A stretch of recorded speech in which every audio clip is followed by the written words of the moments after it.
Nurudeen Fati àpèké lé lọ́dún alhamdulillah.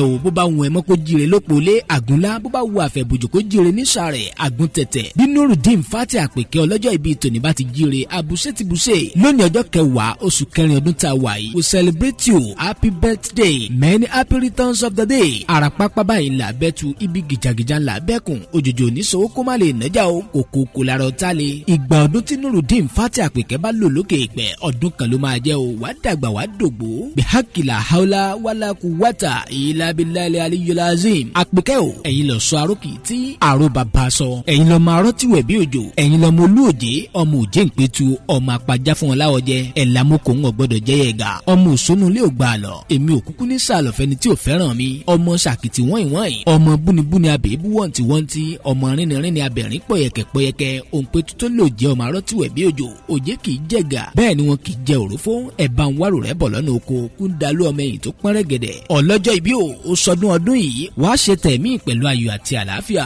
ìgbà ọdún kan ni.